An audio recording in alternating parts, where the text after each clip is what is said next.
Halo semua, perkenalkan saya Febrian Dekarnanda dengan 3 digit NIM terakhir 018. Dibuatnya video ini adalah untuk menuntaskan tugas saya, mata kuliah kewirausahaan. Jadi nantinya ini akan berisi tentang konten wawancara gitu, terkait dengan pelaku usaha yang ada di sekitar kalian gitu kan. Karena memang sekarang aku lagi pulang kampung ke Purwokerto, jadi nanti akan mewawancara teman aku sendiri. Dia punya usaha di F&B gitu. Jadi gimana keseruannya dan gimana sih ilmu-ilmu yang bakal didapat nanti ya. Jadi langsung stay tune aja video. Teman-teman, aku sekarang udah bersama Mas Ardian. Boleh dong Mas kenalin dulu ke teman-teman, asal Masnya dari mana? Oke, nama saya Ardian Desmasa. Saya dari Banyumas, lebih tepatnya Cipularang. Saya bergerak di bidang F&B. Oke, usahanya bergerak di bidang F&B. Boleh tahu dong Mas, itu F&B terus berupa apa nih, makanan atau minuman atau gimana? Saya bergerak di bidang F&B, lebih tepatnya itu di minuman sama makanan. Apa itu makanannya, apa tuh boleh tahu? Makanannya tuh kita lebih ke makanan-makanan berat sih, ketimbang makanan-makanan ringan gitu. Terus minumannya kita kasih apa namanya, kayak kopi-kopian gitu sih. Gitu ya Mas. Kalau boleh tahu apa nih namanya nih? Nama usahanya Departemen Kesehatan Rakyat. Departemen Kesehatan Rakyat. Tapi ada beberapa menu andalan, ada nggak Mas? Terkenalnya apa gitu? Mungkin teman-teman yang jauh dari Semarang sana mau datang ke Purwokerto buat nyobain mukanya Mas. Untuk makanan beratnya kita mau apa? Kita udah yang buat recommended menurutku itu ada nasi kumpul, terus nasi telur sama nasi gulai sih. Oke. Baik. Mungkin aku mau langsung tanya aja nih Mas. Yang melatar belakangi usaha Mas nih, jujur dari aku sendiri kan, aku kan umur gap nih kan kurang lebih nggak jauh-jauh banget gitu kan. Terus kayak gimana sih kalau misalkan aku nantinya mungkin bisa mengembangkan yang ide yang aku punya menjadi sebuah inovasi ataupun usaha gitu nantinya. Nah, Masnya tuh yang melatar belakangnya itu apa? Oke, yang melatar belakangi sebuah usaha sebenarnya gampang sih Mas. Sebenarnya yang melatar belakangi sebuah usaha tuh lahir dari permasalahan di sekitar kita. Nah kebetulan di aku tuh lahir karena aku kan anak komunitas sih Mas, anak-anak motor gitu. Terus kadang anak-anaknya itu butuh tempat untuk nongkrong.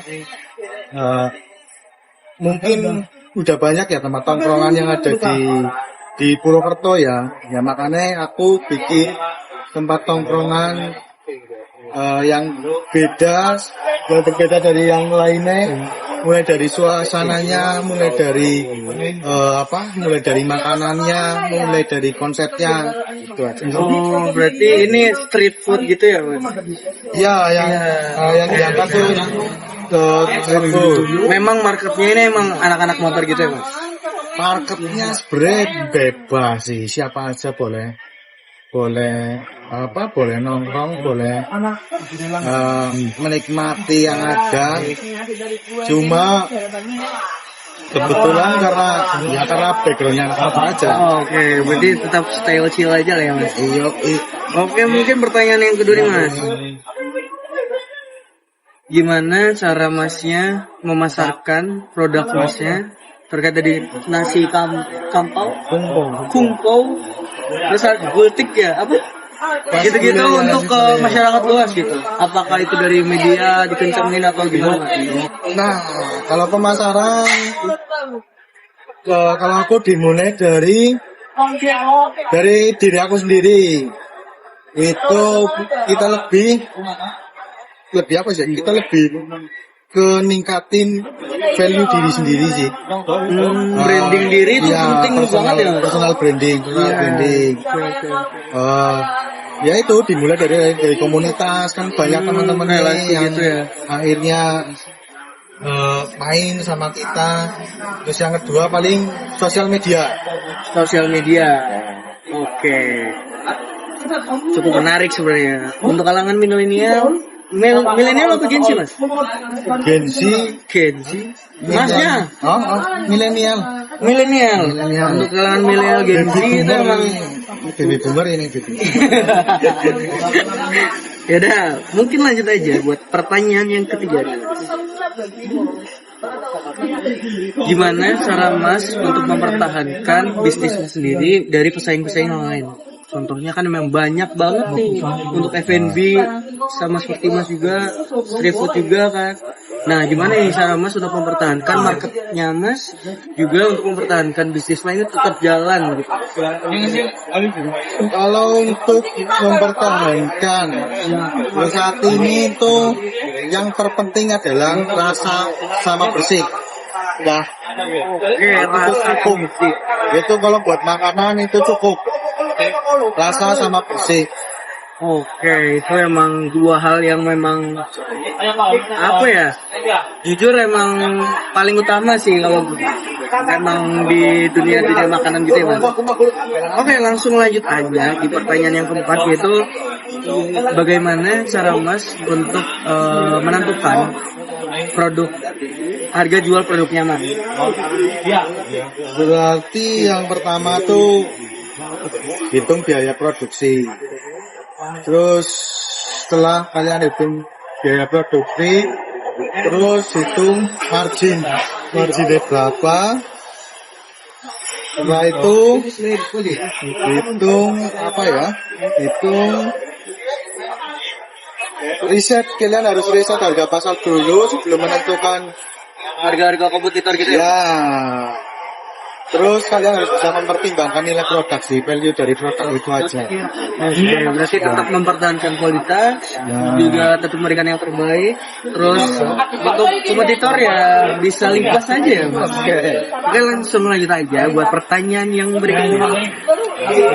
Bagaimana cara Mas mengatur keuangan dari bisnisnya Mas ini agar tetap sehat, terus juga tetap berjalan gitu. Seiring berjalannya waktu juga pastinya tentunya banyak kendala ya Mas, di negara ini juga inflasi dan lain sebagainya gitu. Gimana cara Mas untuk mempertahankan itu semua? Cara mempertahankan bisnis itu gampang. Yang terpenting cash flow itu harus kenceng. Cash flow harus pas di dalam usaha itu harus kenceng. Kalau nggak ada cash flow di usaha, ya mungkin bisa jadi berbahaya untuk usahamu sendiri. Oke, baik. Menarik sebenarnya. Ini sebuah insight yang memang datang dari seorang pelaku usaha itu memang mind blowing aja sih. Kita sebagai mahasiswa mungkin dari aku sendiri juga bingung sebenarnya mengatur keuangannya seperti apa, apalagi memiliki usaha seperti itu. Mungkin itu cara buat teman-teman untuk bisa mengatur keuangan, juga bisa membangun usaha dari nol gitu. Nah, pertanyaan yang terakhir nih Mas, menurut Masnya kunci kesuksesan itu apa Mas? Kunci kesuksesan